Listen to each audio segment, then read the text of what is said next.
Greetings from Brno, everyone. So I bet you're wondering why I have 3 plastic bottles of some cloudy substance sitting in front of me. Something very unique to this region, something very particular to this time of the year. This is Burčák. This is the partially fermented wines of South Moravia. This is something I never thought I'd come across here in wine country, but I wanted to showcase these because this is a typical thing that is loved and admired among Czech people here during the harvest time. So Burčák, a little difficult to pronounce, is also known as Federweisser in Austria.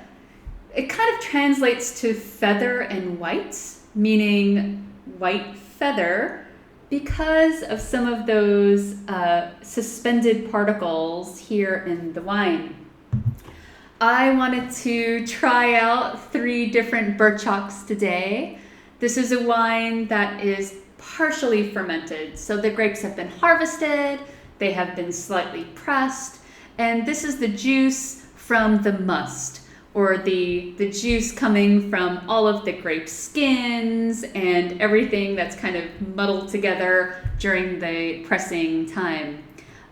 These wines have about a 3 to 4% alcohol content. They're very sweet, very sugary. They are not totally fermented. And interestingly enough, they cannot be totally closed, otherwise they will explode. A Czech lady today who was selling us this tiny little bottle of muscat said, don't close it all the way, because when you open it, because it's partially fermented, it will explode. If you've ever had kombucha, similar to that. I have shaken a bottle of kombucha and it went all over me. So note to all of those Burčák drinkers here in Brno, don't close the bottle all the way. I've saved the last one. I have not poured this last glass yet, so you can hear along with me that psst, that will happen like when you're opening a bottle of soda. So jumping into it, this Burčák episode, which is a total trip, something I bet you weren't expecting. This first one I picked up on the streets near Zelný trh, the cabbage market or the vegetable market here in the city center. This is a Muškát Moravsky. This is from Velké Pavlovice. So muscat or Moscato, as you might know in the US, super aromatic grape varietal, one of the oldest in the world. Muscat was drunk by Alexandria in Egypt. So a grape varietal that has been mutated over the generations. Muškát Moravsky is a crossing, so fairly recent 20th century grape varietal. I'm sure that whoever made this wine will produce a totally fermented muscat, but the Burčák is a really fun, kind of easy drinking, juicy, sweet, slightly alcoholic drink to enjoy in the summer during this hot summer heat. So jumping into it, you can definitely see the cloudiness from this wine. Again, this wine is partially fermented, so it is not clear. It is a little difficult to see anything through it. And it smells like juice. It smells like a pineapple juice or kind of those Tropicana mixed juices that you would get. Like not the straight up just like one juice, but the 5 fruit juices. That's what that smells like.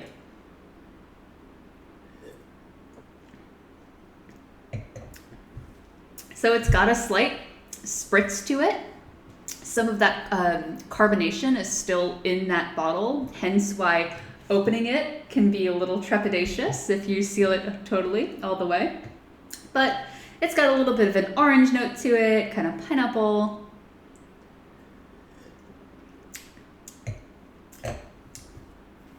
It's just light, easy to drink, really pleasant. I could imagine a little vodka in here, probably wouldn't hurt.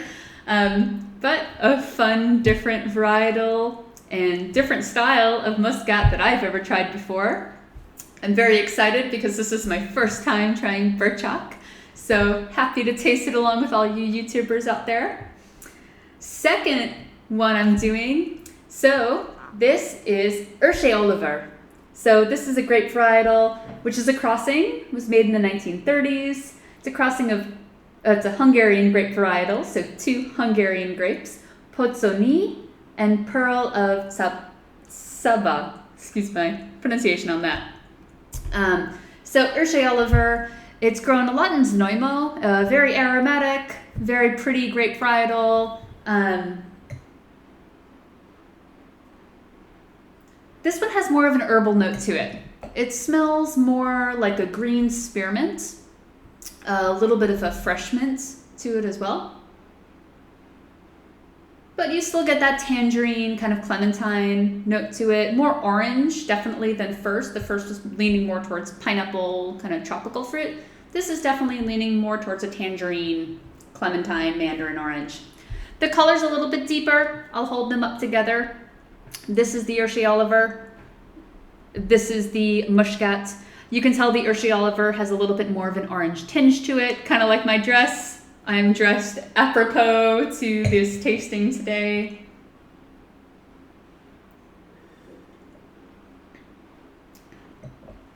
Definitely has more of that orange note to it. It tastes almost like Sunny D. All of you old school 80s kids out there, Sunny D was an orange juice drink. It was not quite orange juice, but it wasn't quite soda. So it's leaning more towards that Sunny D-esque, especially with that little bit of spritz in there. Again, 4%, 3% alcohol, very light in alcohol. These wines are really meant to be used, you know, as an aperitivo, something to enjoy in the afternoon on a hot day. These are not serious wines. These are, of course, partially fermented wines, hence the amazing plastic bottling here in Brno. The next one I'm going to be doing is Solaris, and I wanted you to hear these wines open. So, just like opening a soda, wow, you get that carbonation on there. Oh my gosh! So, you can see what they meant when they said, do not close the bottle all the way. No worries, no retakes on here. So Solaris, similar to the Irsai Oliver grape varietal. This is a hybrid. It was created in 1975. Its mother and father are not Vitis vinifera. It is a hybrid because those grapes do not fall under the Vitis vinifera genealogy. They are a totally different Vitis, different species. So Solaris is a grape varietal that was introduced here in the Czech Republic, a very hardy, vigorous grape varietal that can be late ripening, lends itself very well to dessert wine. So I have still some on my hand here, but I'm happy to try it along with y'all. So this has more of a peachy color, kind of like the Irsai Oliver, that second one I was doing. And this definitely has more of a melon note to it, kind of like a cantaloupe.